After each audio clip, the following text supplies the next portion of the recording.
Looking for a fizzy, healthy soda alternative packed with probiotics? Let me show you how to make water kefir, or kefir. It's easier than you think and way better for your gut than anything in a can. Water kefir is a naturally fermented, lightly fizzy drink made by feeding sugar water to special probiotic-rich grains. These grains aren't actually grains, they're just living cultures of bacteria and yeast that work together to transform simple ingredients into a gut-loving soda alternative. And we're talking about bacterial counts in the billions, which is very beneficial for your gut and immune system. We're also talking about a large variety of probiotic strains. Anywhere from 20 to 40 different strains, for example, could be in your cup of water kefir, compared to yogurt, for example, which on the high end might have 12 strains. What you'll need. You're gonna need water kefir grains. You can get them on Amazon. I'll link the ones that I use below. Water and sugar, and a glass jar. Best water to use. Water kefir grains are actually fairly tolerant, but ideally you want water with minerals and not all the contaminants. Filtered water is great, especially if you have a water filter that leaves the minerals in, like I do. Spring and mineral water are also great, but more costly. Well water is good. You can even use regular tap water, and contrary to popular belief, your kefir grains will probably survive the chlorine and even chloramine. But do yourself a favor and let your water sit out for 24 hours or boil for 20 minutes to at least get rid of most of the chlorine. That won't get rid of the chloramine, however.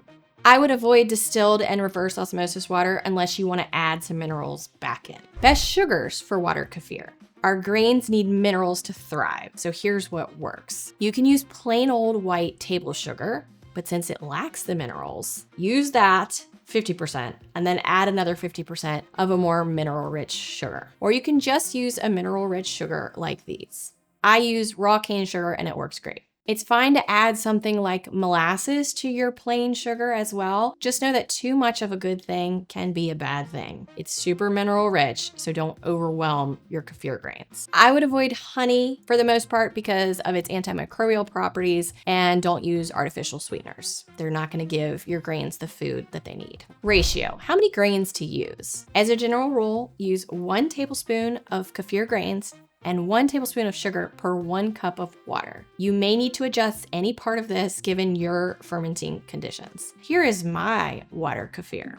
I have a massive amount of grains, so here's a great example of how you can stray away from ideal conditions and still get a good beverage. For this 4-cup container, I technically only need 4 tablespoons, aka a 4th cup of kefir grains. But this is just what I happen to have in here. I have like, I don't know, over a cup. So maybe not ideal, but it works. I'm just probably gonna get a really fast ferment, and if I'm not careful, this is gonna get really hungry and it's gonna get more sour more quickly. But I'll probably eventually take some grains out, maybe use a bigger container or split it into 2 containers. You can see all these little bubbles rising up. That's a good sign of active kefir. All right, so here's my process. A 4th cup of sugar, filtered water. Then I just stir and wait for the sugar to dissolve. Then you would just add your kefir grains and top this all the way off with water. I have some kefir that's ready, however, so I'm gonna pop a little sprouting lid on it that I use to strain the liquid out. Gonna put my water kefir in this bottle so that I can drink it later.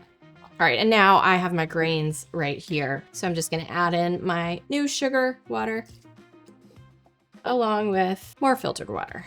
Make sure you don't use hot water because that will kill your microbes. Then I take a paper towel. This is literally the last one on the roll that I have in my house. You could use a coffee filter or another light towel.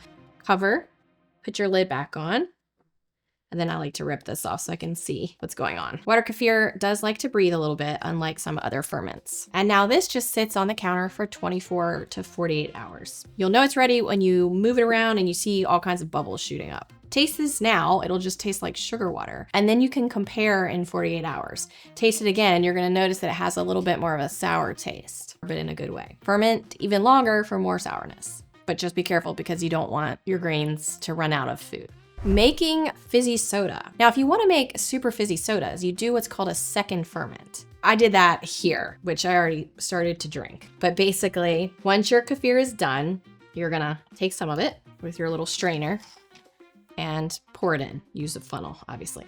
Pour it in. You'll fill up your bottle, let's say to here, with your water kefir, and then fill the rest up with some sort of juice. I used organic blueberry juice. Watch out for any additives. You don't want those to mess up your ferment. And then you just leave this bottle capped on the counter for 24 to 48 hours. A flip top bottle like this is great because at this point for the second ferment, you don't want your kefir to breathe. You want all of the carbonation to build up in your jar. For that reason, make sure every 24 hours you burp your jar by just taking the lid off so you release some of the gases so you don't get an explosion. So then after you're done fermenting this second ferment, when you're happy with the bubbles and the flavor, just throw it in the fridge and drink as desired. The good thing about the second ferment too, or fermenting in general, is your microbes are eating the sugar. So the longer you ferment, the more they're reducing the sugar content.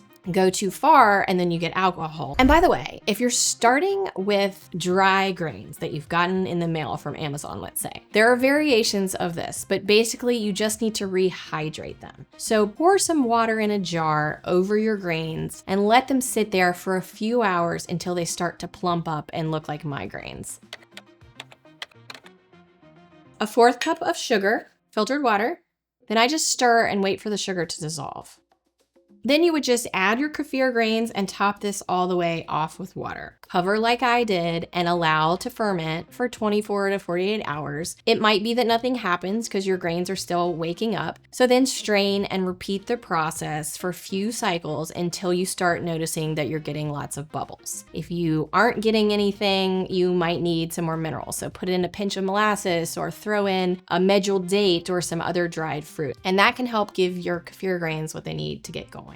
Now you know enough about water kefir to get started. There's a lot more. So check out my frequently asked questions video for more on the subject. And I'm gonna drink this probably just as is. It's so good cold from the fridge, or I like to squeeze some lemon in it and just have a nice refreshing probiotic lemonade. Say that 5 times fast. Water kefir, like I said, is full of probiotics. It's dairy-free, which is great for a lot of people, and it's lower in sugar than your traditional soda. I'd like to hear about all the drinks you make with your water kefir. Remember to eat real food. I'll see you next time.